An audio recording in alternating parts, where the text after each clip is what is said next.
Hi everyone, welcome back to Youth Bible Study, and this week we're starting a brand new lesson called The Upside Down Kingdom.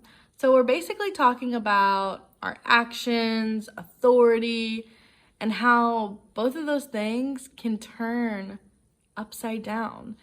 Basically, they're not what we think exactly, or they're about to change during this lesson. So let me tell you the bottom line for the series, and that is the way you live can turn the world upside down. And our bottom line specifically for this week is Jesus turned the idea of power upside down. So, talking about power, authority, turning it upside down.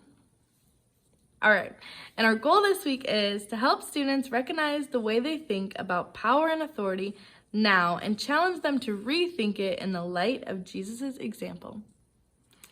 And our scripture this week is Genesis 1:26 and Matthew 28:18a. Let me go ahead and read those.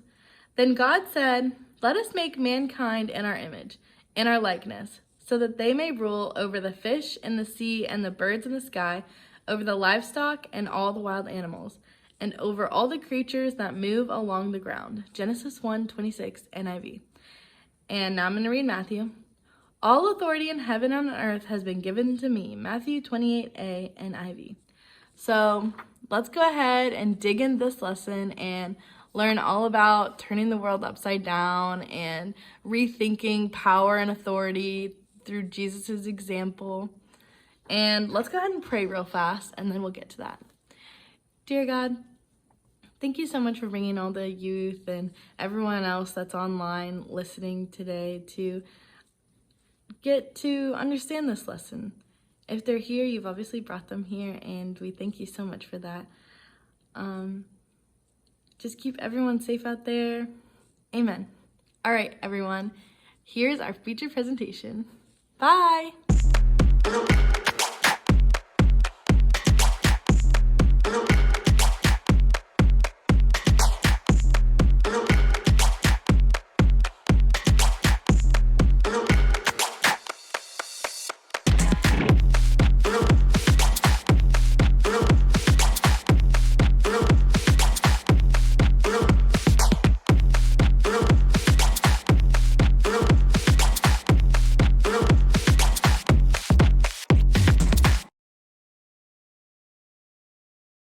Hey y'all, my name is Leslie, and okay, I have a confession to make. I know we don't know each other that well, but we about to just go with me. Okay, so back when I was in first grade, my class would go out to PE, and I would have to stay back in the classroom because I had really terrible allergies. And I think my first grade teacher, Miss Dupriest, hey girl, felt bad for me because she always would give me like an extra responsibility right before the class headed to recess. And I was fine not going outside, y'all. I was totally fine, but she didn't need to know that, right? So I enjoyed the privilege of having something extra, like that little bit of extra power in the classroom, even if no one else was there. Most times she would like give me a stack of papers to pass back out. And so when I was sure that they were down the hall and out of sight and couldn't hear anything, little first grade me would proceed to hop up on her desk, turn off the lights, and I would spend that whole hour basically hopping from desk to desk to desk with my little grimy, dirty tennis shoes, passing out the papers. And no one knew I was doing this. Y'all, I would have been in so much trouble. Like if I would have gotten caught, it would have been over. But listen, if standing on the desk wasn't bad enough, I also maybe might have stolen a sip of Diet Coke on her desk every time I hopped onto her desk. Yeah, me, a kid. I was having soda at school, like it was already unheard of. But sneaking your teacher's drink and a diet drink at that, y'all, it doesn't get any more grown up than that. You see, I was powerful simply for the fact that my teacher asked me in front of the whole class every day to pass out the papers while they were gone, signaling that I was special, right? In my mind, she was basically saying to them she would never trust none of these little bad kids in there for an hour by themselves. So yeah, I was bestowed the honor of being the most trusted kid in my class. And yeah, I abused that power. Maybe I was the one who couldn't be trusted. I tell you that story to set up our time together today. We are going to be talking about having a little bit of power, right? And power looks different for everyone. For you, power might look like being the one who can captivate a group of people with a story and you're really great at being the center of attention. Or maybe the power to influence what your friend group does over the weekend, or to influence how you'll handle the drama in your friend group. You're the one that they go to and say like, oh my gosh, what are we gonna do, right? Or maybe power might look like having a later curfew, or finally getting your driver's license. Or maybe you have an idea of the kind of power you want, you just don't have that power yet. Like, think about it for a second. Maybe you dreamt of being captain of your sports team. Maybe you wanted to be the first chair in the band. Maybe you thought about running for president of student council. Maybe you're a freshman or a sophomore and you can't imagine what it's gonna be like when you get to be an upperclassman. Or maybe you took the risk and you applied to be the manager for your shift at McDonald's. That was me at one point. But the idea of being in a place of power or authority, which is just someone who has more power than you do, it can be exciting. It can make us feel important, respected, or even a little bit intimidating to others. Having power gives us a sense of having a little bit of control. And who doesn't want that, right? If we're honest with ourselves, we'd all like to feel powerful because it puts us in control or above someone else. But if you have ever been in a place of power, you know that it doesn't always go the way you imagine, right? Like, even if you have some power, there's always someone else who has more, like your parent or your coach or your teacher. I mean, the other thing is, like, maybe you aren't even sure what to do once you get the power. You spend so much time looking forward to it, it actually shows up and you're like, great, what do I do, right? Or maybe the other thing about power is it isn't always as great as you think it's gonna be, right? And that leaves us with some complicated feelings about power, and about the people who have it and about the people who don't.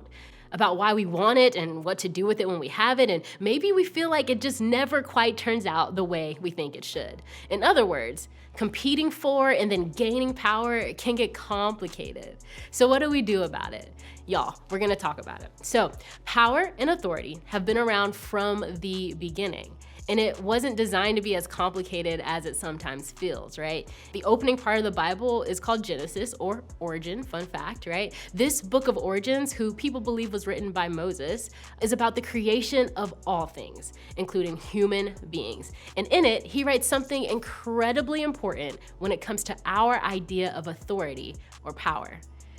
Then God said, "Let us make mankind in our image, in our likeness, so that they may rule over the fish in the sea and the birds in the sky, over the livestock and over the wild animals, and over all the creatures that move along the ground." That line, did you catch it? It said, so that they may rule. That was written about human beings from the very beginning, right? According to the writer, humans were literally put on this planet and given power or authority over the rest of creation. Humans, you and me, were designed by God to have traits of God, right? That's what it means to have God's image in us. And it's with God's image and his likeness in us that we are able to demonstrate and practice authority. Sounds great, right? Well, fast forward to today, and it's easy to see how humans have used power and authority for good. But that means that it's also easy to see the way that humans have also abused their power, changing things from the way they were supposed to be in the beginning. See, power has been used to liberate or help, but it's also been used to oppress or harm entire groups of people. Power has been used to bring peace, but it's also been used to start wars and have wiped out millions of people. Power has been used to create resources that meets people's needs, and it's also been used irresponsibly in a lot of cases. So even though power was a part of the deal from the beginning of creation, humans haven't always used it well. But that wasn't the case with Jesus, okay? Jesus turned the idea of power upside down. He flipped the idea of power upside down in a way that people didn't expect, and they didn't know what to do when he did that, right? He did things way differently than the religious leaders of his time. See, where other leaders fought to be seen as increasingly powerful by putting other people down, Jesus chose to do the opposite. Not only that, he did something none of them could have pulled off. He was killed by those leaders because they didn't like the way he did things.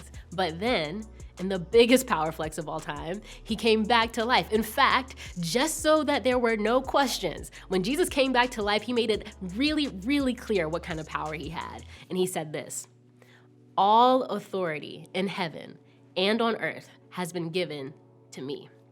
I mean, there's really no room to question when it comes to Jesus' authority, right? He's like, hey, just in case you're wondering, after that whole dying, coming back to life thing I pulled off, I have been given all authority over everything, right? This is good news because it means that he is the perfect example of what it looks like to be powerful.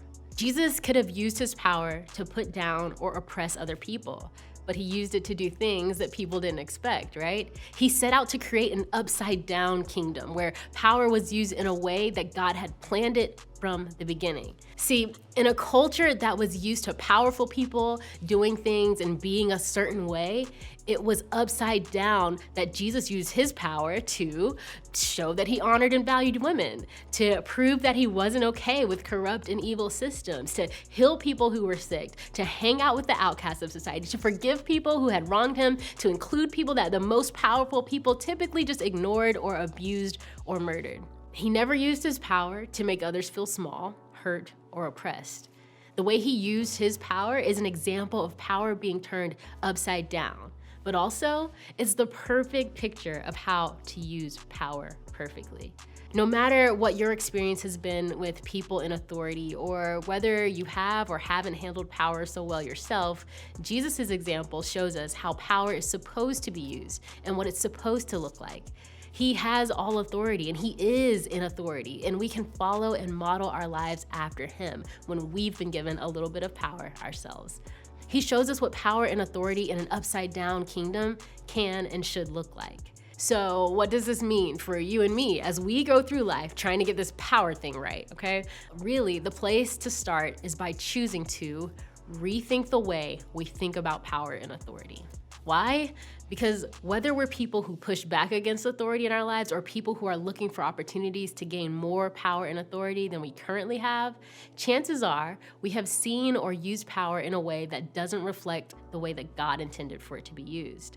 So by rethinking it, we can choose to look to Jesus' example of authority in the way that God has always intended for power and authority to be used. If you're ready to take a new approach to the way you think about authority, here are a couple of ways to start. First, think about Jesus. Okay, before going after power or going against people who have power or authority over us, we should think about the things we just talked about that Jesus said and did. We should ask ourselves, what made Jesus a good authority figure and how did he use his power? Then we'll be better able to know what to do when we are given power of any kind. And we'll also know what kind of authority figures are worth following. So then once you've thought about Jesus' example, you can rethink the way you use the power you have, right? The chances are you have some kind of power or influence, right? Think about the ways that you can leverage your power for good. Maybe you can be the one to invite the loner kid at school into the conversation, right? Maybe you can use your influence to stop the joke when someone else is hurt by it. Maybe you can be the person who puts an end to gossip and shuts down rumors. Don't just talk about it in small group. Be about it in real life, okay?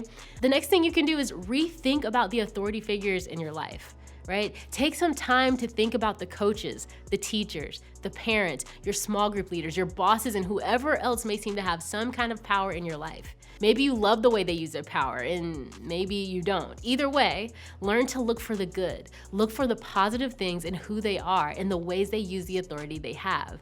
Maybe they believe deeply in your potential. Maybe they defend you when you need it the most. Maybe they've taught you the valuable life lessons. The truth is that authority can be annoying, okay? But when you think about the example that Jesus gave to us and you line it up with the ways that the people around you use their power, are there things that match up? By rethinking about the authorities in your life, you can change the way you see them or even change the way you treat those with power moving forward. Now, just to be clear, okay, This does not mean that you should ignore the reality of harmful authority or the harmful ways that people use their power, right? There's a difference between authority that's annoying and authority that's harmful. Like, you might be annoyed with your mom for using her power to ask you to take out the trash, but she's not a bad person for doing that. In fact, she's using her power to teach you responsibility, as uncomfortable as that may feel. But anyone who uses their power in ways that are harmful to you, harmful to someone else, or harmful to themselves is not using authority in ways that align with Jesus's example. In fact, Jesus spoke out against this kind of authority time and time again, okay? Remember, Jesus turned the idea of power upside down, and he used his authority and power for the good of other people, to help free the oppressed, to benefit those who he had power over. So, if you're experiencing the use of power in a harmful way, the best thing to do is to speak up. In fact, my hope is that this group of people is the safest place in the world for you to talk about anything. So say something if you're in a position where authority is being used in a harmful way. So yes, we might get annoyed with those in authority, or even find ourselves wanting power in ways that may not be beneficial. But we can be confident that in Jesus, we have the perfect example of the way power and authority were intended to be used. He used power in an upside down way. As we go about our day-to-day lives, and as we get older and find ourselves in positions of more and more power and more authority, we can choose to rethink the way we think about power and authority. And when we do, we may see our perspectives on people like our parents, guardians, bosses, coaches, teachers begin to change. When we look for the good in our teachers, we may find that class gets better. When we see our coaches in a positive light, we may find ourselves less tempted to talk back to them. When we see the ways our parents sacrifice for us, taking out the trash won't feel so annoying.